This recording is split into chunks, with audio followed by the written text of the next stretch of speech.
बीमारी पे ही है जनाब साहब। अच्छा कह रहे हैं ना, जिसका 500 था उसमें से 200 जो है वो मर चुकी हैं, 300 रह गई हैं। तो इस तादाद से ये सारा नुकसान हुआ है जी।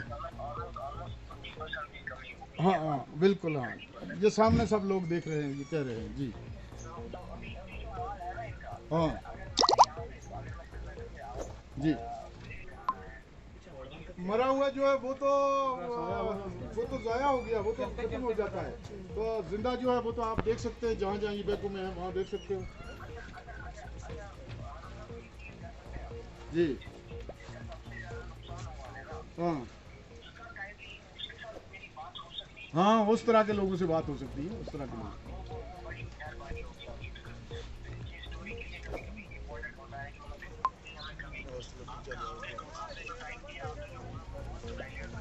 जी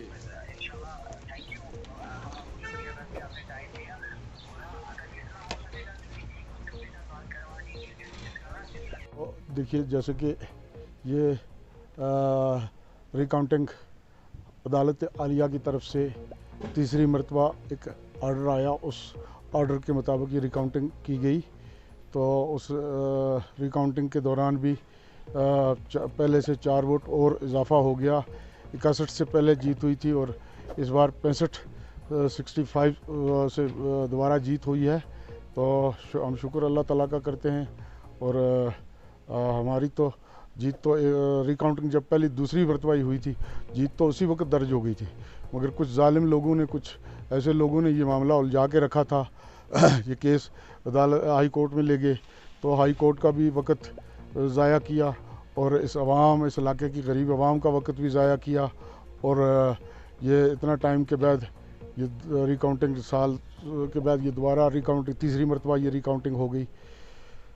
तो हम फिर भी शुक्र खुदा का करते हैं कि हाँ, आज भी ये जिसको डाउट था, जिसको उस बात में क्लियरेंस नहीं मिली थी, आज ये सारा का सारा क्लियरेंस हुआ। ये ऑब्जर्वरों की मौजूदगी में, ये पूरी एडमिनिस्ट्रेशन की मौजूदगी में, और इतना बड़े पैमाने पे ये रिकाउंटिंग, मैंने तो सुना है कि रिकाउंटिंग ही फर्स्ट टाइम ये कश्मीर के अंदर हुई, और फिर दूसरी बार या तीसरी बार का तो ये मामला ही कुछ अजीब जैसा नज़र आ रहा है। तो ये क्यों ऐसा गवर्नमेंट का ये पैसा खर्च करवाया, इतना पैसा इस पे खर्च हो रहा है, इतने मुलाजम, इतने ऑफिसर, इतना टाइम इस पे लगता है। तो ये उन जालिमों ने बिला वजह, जबकि ऑलरेडी गवर्नमेंट ने रिकाउंटिंग करके जीत डिक्लेयर हो चुकी थी। तो ये कुछ ऐसे लोग हैं पिछले 30 साल से इस इलाके के अंदर, जब से कश्मीर में हालात ख़राब हुए हैं, मैं हकीकतन में ये समझता हूँ कि ये उस वक़्त से यहाँ कोई इनको देखने वाला, पूछने वाला नहीं था। और ये जालिम लोग जो थे इस इलाके के अंदर मनमानियाँ कर रहे थे और करप्शन किया करते थे। यहाँ पर ये इलाका जो है बड़ा पिछड़ा हुआ इलाका है, बड़ी गुर्बत है इस इलाके के अंदर, बहुत बैकवर्डनेस है इस इलाके में, और यहाँ कोई दूसरा आदमी इनको पूछने वाला था नहीं था। मैं अचानक मुझे लोगों ने यहाँ पकड़ लिया, मेरा यहाँ पर कोई इतना बड़ा पैमाने पे मेरी रिहाइश नहीं हुआ करती थी। तो जब मैं यहाँ 10 दिनों के लिए आता था, जबकि यहाँ मैं आया तो लोगों ने मुझे मजबूर किया कि नहीं, हम तो यहाँ बर्बाद हो चुके हैं, लिहाजा हमें आपकी ज़रूरत है, आप मान जाओ हमारी बात। मुझे मजबूर होकर इनकी लोगों की बात माननी पड़ी और मुझे इस रास्ते पे कदम रखना पड़ा।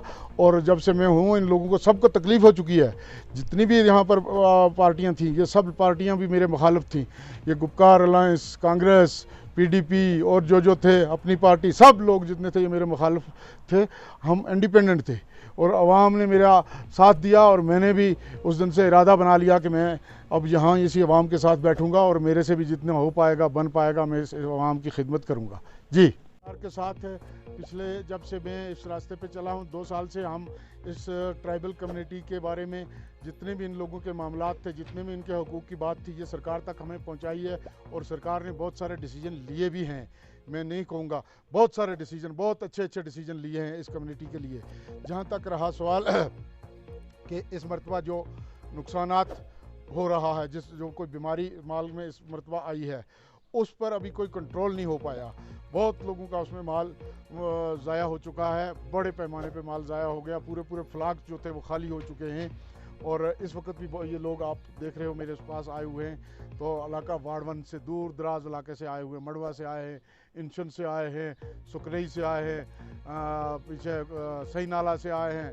अच्छा, इसी तरीके से बहुत इलाकों के ये लोग आए हुए हैं और वहाँ पर भी माल में बहुत बीमारी है ये कह रहे हैं।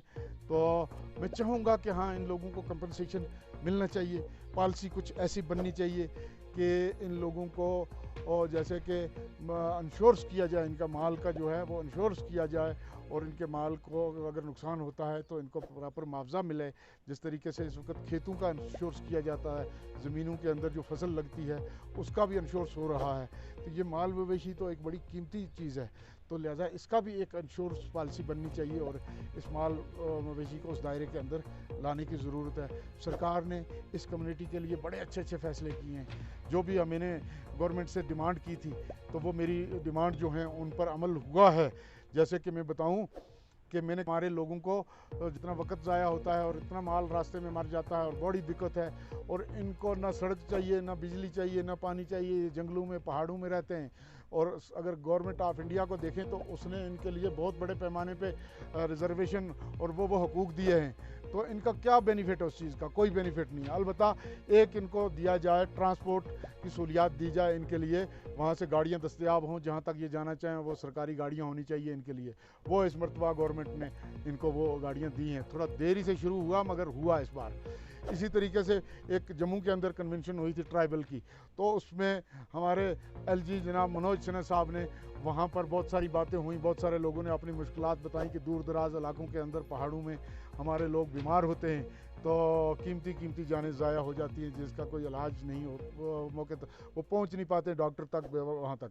तो लिहाजा फिर वहाँ पर एलजी साहब ने बताया कि मेरे पास राजभवन में 2 हेलीकॉप्टर हैं, तो आज से एक हेलीकॉप्टर इस कम्युनिटी के लिए, जब कभी तुम लोगों को कहीं प्रॉब्लम होती है तो रब्ता किया जाए ट्राइबल डिपार्टमेंट के साथ और टेलीफोन के ज़रिए, और पेशेंट को अस्पताल तक पहुंचाने का रोल करेगा। ये बातें कितना इन बातों पे अमल हो, कितना बात ही बहुत बड़ी है। या आज तक इस बात को सोच के या मुंह से ज़बान से जो हमारे यहाँ लीडर हजरात थे ये तो हेलीकॉप्टरों में सैर किया करते थे, तो इन लोगों के बारे में ये इस किस्म की बातें सोचना और कहना कहाँ की बात। तो हम उन बातों से ही हमारा हौसला बढ़ गया, उन बातों से ही हमारी बीमारियां जो है वो भागना शुरू हो गई। तो लिहाजा ये बड़ी बड़ी बातें कुछ हमारे लोगों के लिए सोची जा रही हैं। होगा कॉन्स्टिट्यूंसी अवाम को बहुत बहुत मुबारक है। अवाम ने वोट दिया था इंडिपेंडेंट कैंडिडेट को और उस वोट की रखवाली के लिए हम दिन रात खड़े थे। पिछले 1.5 साल से सरकार से भी लड़के हमने रिकाउंटिंग करवाने का जो रोल किया वो भी किया, उसके बाद हाई कोर्ट में स्टे था वो भी, उसमें भी रोल किया, फिर आज तक भी वो केस चल रहा था। आज दोबारा भी हम वहाँ खड़े थे और वहाँ से ये अवाम की जीत जो है वो सामने लेके आए हैं।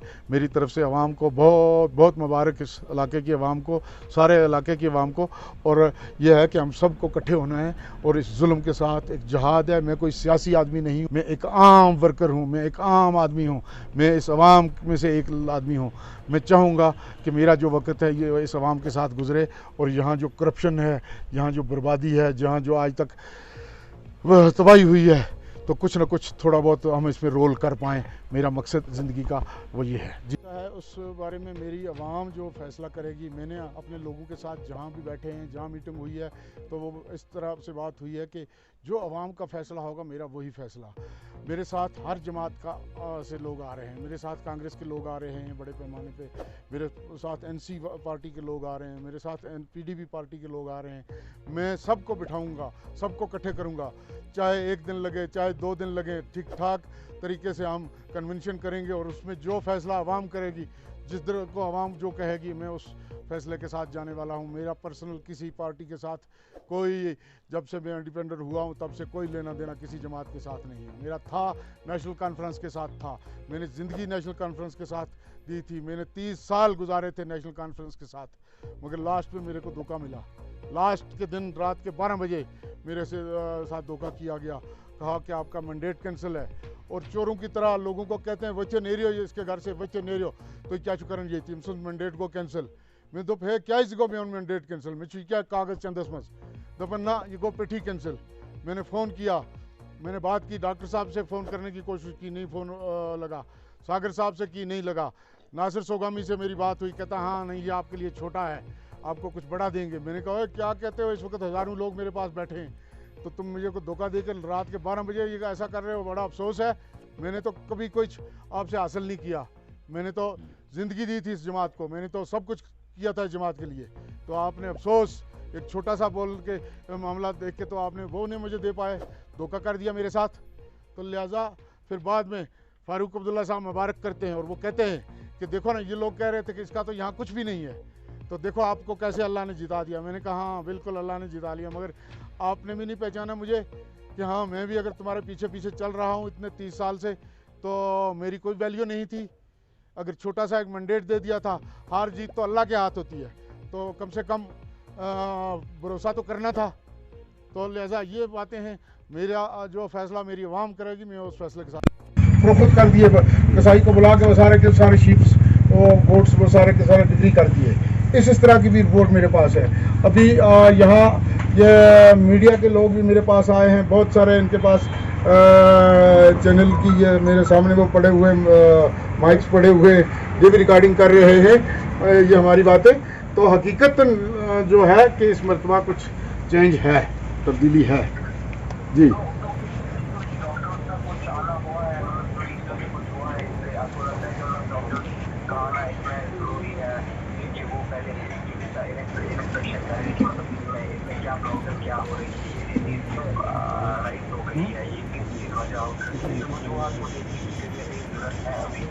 ये हमने की थी बात, तो की थी डिपार्टमेंट के लोग।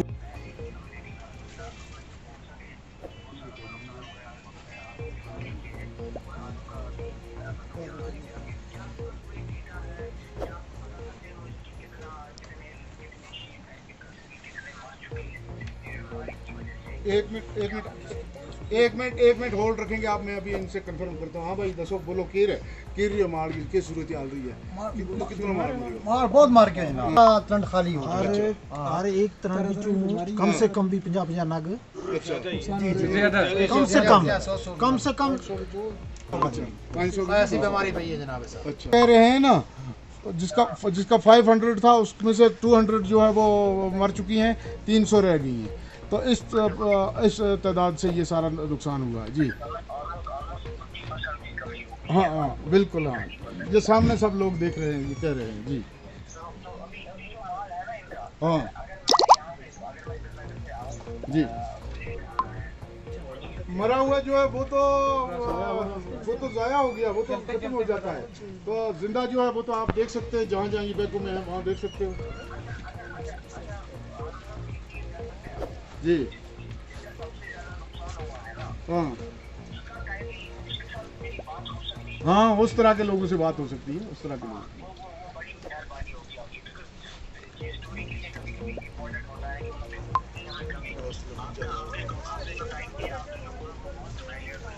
जी।